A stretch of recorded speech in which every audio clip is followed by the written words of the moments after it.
the coolest, smoothest superintendent I have ever met in my life.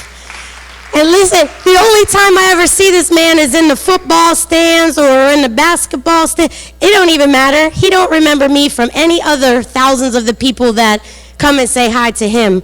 But sir, please come on up. I just need to get this this complexity of standing next to you. Look, this is the only time I will ever be bigger. But this is Dr. Mumin, and we are blessed and thankful to have you with us today. My pleasure. Well, good morning, everyone. First of all, I'd like to say thank you to the parents that are in the room, the coaches, our parents, our coaches that are in the room, our friends, our family members that are in the room. And I'd like to thank them first because when you look around this room, and I have another event to go to today where I have a group of mentees down in North Philly. And I'm trying to come up with words, and Pastor CJ told me, he said, maybe you'll find them today. And I was thinking about how connected I'm still with my community back home, but how did I get that way? And it came from my mom, my dad, of course, but then my coaches. My coach, Coach Evans, I'm just thinking, we used to head to events on Sundays and just connect with one another. And then I was in the barbershop yesterday and I was challenging one of my friends who made it, because I lost a lot of friends along the way. Some lost them because I needed to lose them, and some, to their demise, they were lost in the streets. And I think of the people that are still connected with me now at age 44 that I was connected with when I was 16. And it reminded me of being in Morristown, New Jersey, at a young men's breakfast with my coach Evans and my teammates. So I'm looking around this room, and I want you just to remember how connected you are with the people that are in this room. These are people you'll never forget, and you'll always reflect upon when things get tough, and especially when things are successful. So I'm going to take a couple of minutes today just to capture a couple of things that I have rolling through my mind and what this day means to me. As an athlete, you have a decision to make. You have a decision to make, especially when you come from a city, a big city. 18,000 students in Reading School District, fourth largest in the state. That's big. And what tends to happen is that athletes are leaders. Some form of leadership. So the challenge becomes, how do you want to use your talent? Do you want to use it in the street, or do you want to use it on the court, or do you want to use it on the field? Because people are always recruiting. My mom used to tell me, listen to the guy in the white on your shoulder, not the guy in the red. Because you may not see this one all the time. You'll see this one a lot. You may not see this one a lot all the time, but it can remind you to have these things to make it through this journey. Now, here are some of the things I want to talk to you about. What I learned through athletics is this. First of all, you got to have courage. The courage to say, I'm going to make this team. You may think you're a good player. You may think that you can kick the ball well. You may think that you can dunk, I know athletes that are much better than what I was, that never made the team. So you got to have the courage. Secondly, I'm thinking of wrestling and I'm thinking of cheerleaders. You got to have the courage to put on that uniform. And that's tough in front of your peers. But once you engage into the activity, you begin to find something. You begin to find family, friends, and you start to gain strength. Strength. When you're running suicides, when you're doing those flips, when you're running the lines, when you're doing your crawls down on the wrestling mat, that's strength. That builds into something called perseverance. There's something that Michael Jordan said. He said, it doesn't matter how you play the first 3 quarters, it's how you finish the game. And we won't get into any Michael Jordan stories. So that perseverance leads to what? Sustainable resilience. That resilience to know, and I love this and I capture this all the time, and I had this feeling, and they call it the zone. And that's why I love this job so much, because I feel like I'm in the zone. And the zone is a special place. I wish I could do this all over again and relive those years. But I remember times, and I remember games.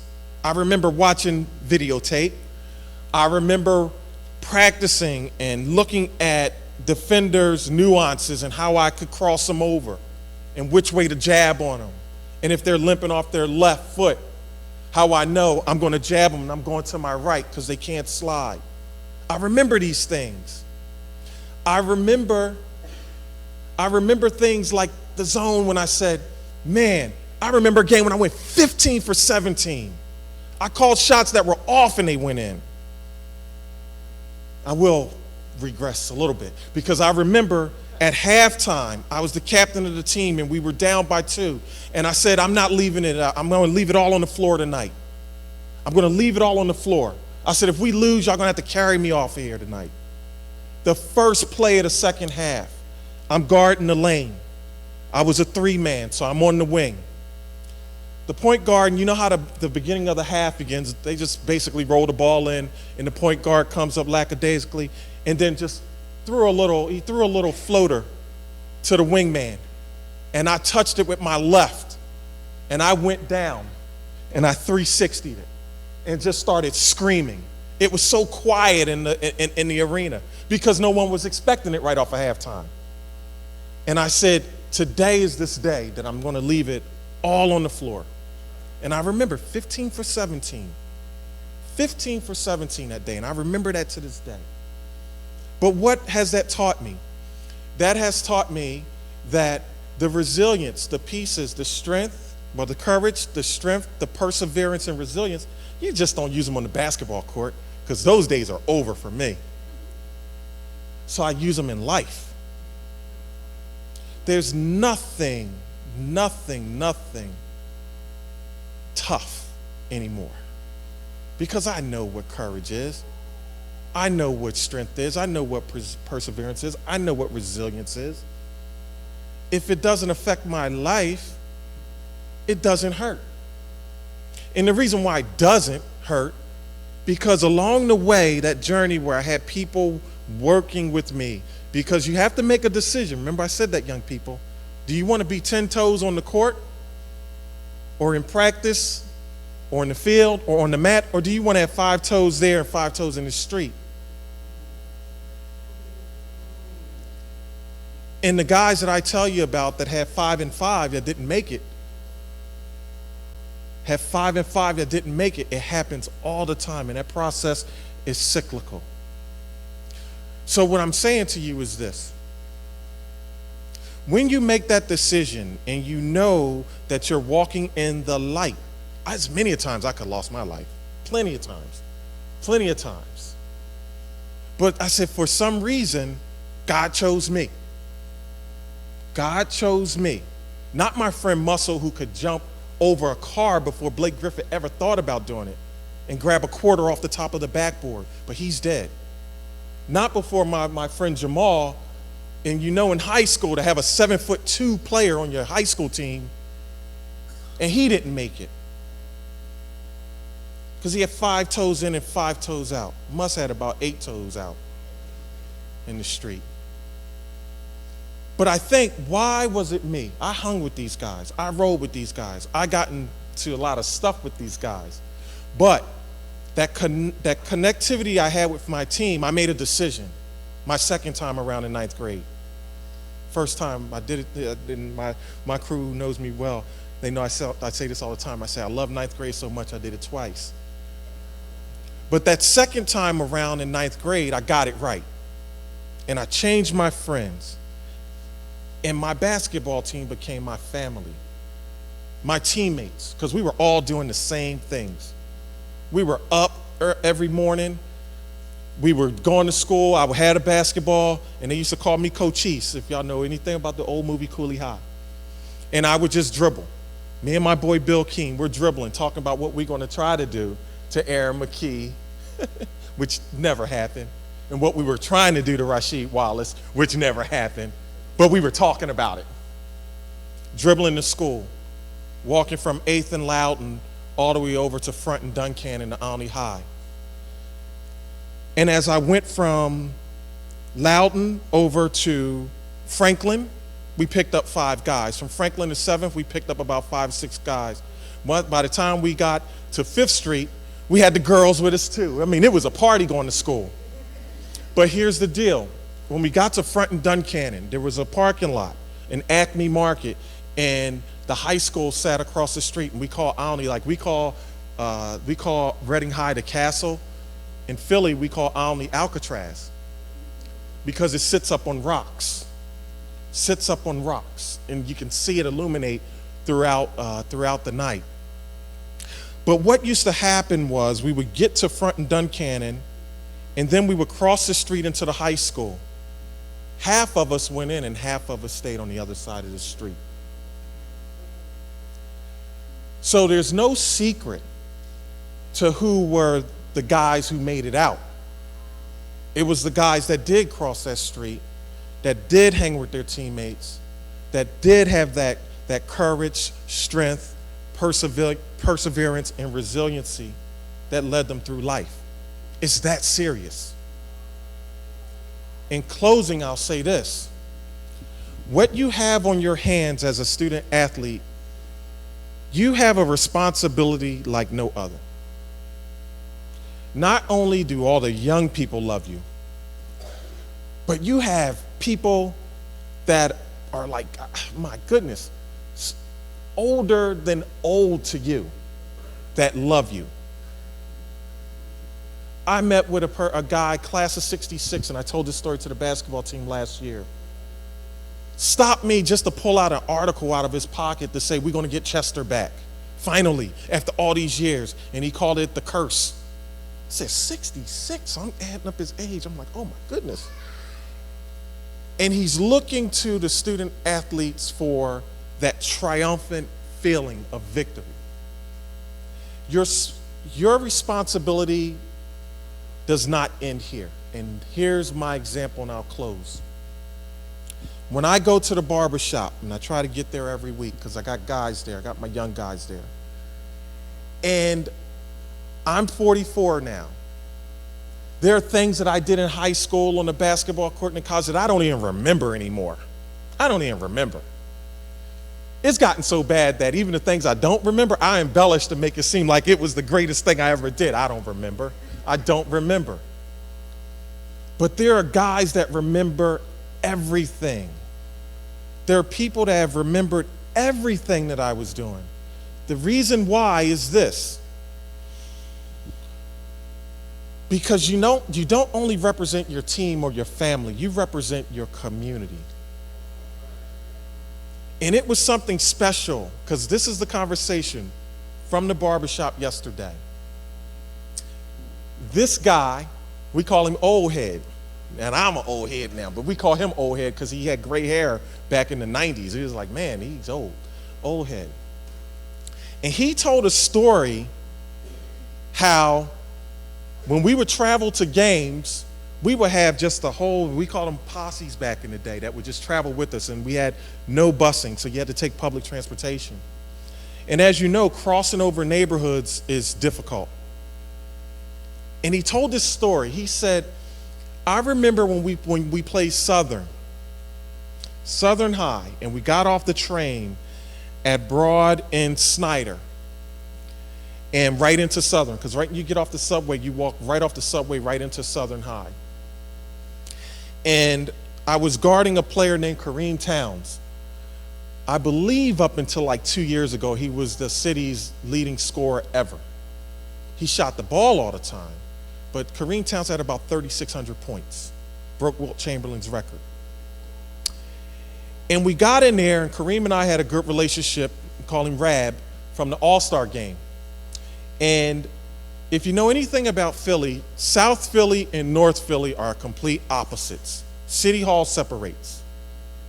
So you can get in to compete, but you're not going to get in there to hang out. But after the game, and I was hacking Kareem Towns because it was hard to stop. I had a boxing one on him. I kept hacking him. And so all of the guys in the crowd were talking about how they going to get me, how I ain't going to make it back to Logan. You know, you this bull, you that, rah, rah, rah, rah, rah. And after the game was over. I left and I was down at 7th and Snyder with Lionel Simmons hanging out in the cage. We called this court the cage. And so my guys were telling me in the barbershop last night how they couldn't believe, first of all, that I could walk down there with Gucci sneakers on, the original Gucci sneakers, not the stuff that's out now. Leave them on the sideline and go work out with Lionel Simmons at 7th and Snyder because they couldn't. They had to get on the subway. I walked straight down from Broad all the way down to 7th, and I was in the cage playing. And what that means is this. You had guys who travel because the team represented the community. Represented the community. I've gone on to college. I've here as a superintendent, and they still talk about high school basketball. Because in a sense, we were everything to them. When we won, the whole community won. When we lost, the whole community lost. And I've been trying to capture what this means to me. And I know we're short on time.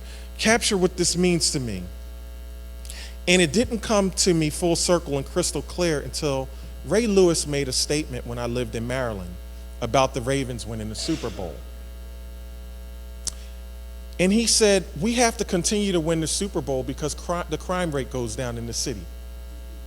And I said, that doesn't make any sense to me. And then I thought about it, and he was right. The data that they were putting up was supporting that. But I looked at the run that the basketball team and the soccer team made last year and the year before. Think of how quiet it was in the city. How quiet was it? Because people were at the castle. People were on the field. People were celebrating success. It's that important, and that's your responsibility. Never forget that. And on the other hand, what comes with that responsibility, you must have that courage, that strength, that perseverance and resilience, because people are going to test you, are going to test you and try to knock you off your square. You got to be smarter than that because you're better than that. And you got more to lose. Just remember that. Strength, perseverance, resilience. Courage, strength, perseverance, and resilience. Because you're always going to use it. And I'll say in closing for the 5th time, the way that I approach this is like this. This is life. And going through practices and obsessing over videotape. I wish I was playing now because everything now is on YouTube and online. And we used to have to press rewind and back and forth. VHS, ridiculous. But I approach it like this. I'm looking because I'm creating my plan of how I'm going to attack. I want to outsmart the opponent, similar to outsmarting the opponent in life. So this is the one thing I want you to remember. If you don't remember courage, strength, perseverance, and resilience, is this. Always think like the man behind the register. Does anyone know what that means? You go into a convenience store and you're the man behind the register. You have to think like him or her every single time in life. Meaning this, the man behind the register has the ability to telegraph and understand who the customer is. You have to understand who your customer is, and you're going to adjust your attitude accordingly. You're young, you've been there before. You walk into a store and they're like, whoa, whoa, whoa, whoa, 2 at a time, 2 at a time. Or you walk into a store and you'll see the cashier being very, very nice to longtime customers, calling them by name, first name and last name. But when danger arrives, you'll see a different man or lady behind behind the register. They react differently. Every situation in life is like that. You have to always outthink your opponent. You have to always outthink your adversaries. All the time. And that's your responsibility as an athlete. Because if you can learn plays, you have a head start and learn a lot about life. That's right. So I congratulate you. I wish you great success. And I want you to stay strong and keep pushing, because you're not doing it just for you. You're doing it for everyone else. And the advantage to that is, for some reason, God chose you to do this work. So That's take right. that responsibility and keep moving forward. God bless you. Amen.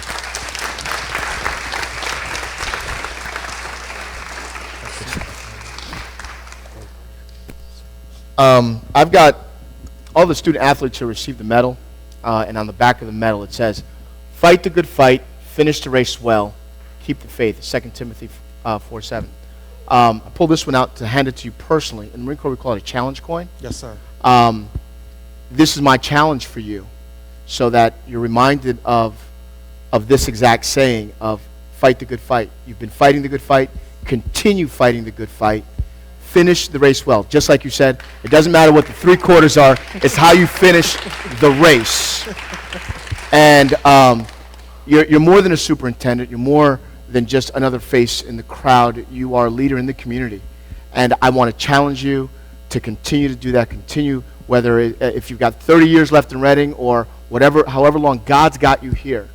May He bless you in that process. Thank you so much. Thank you.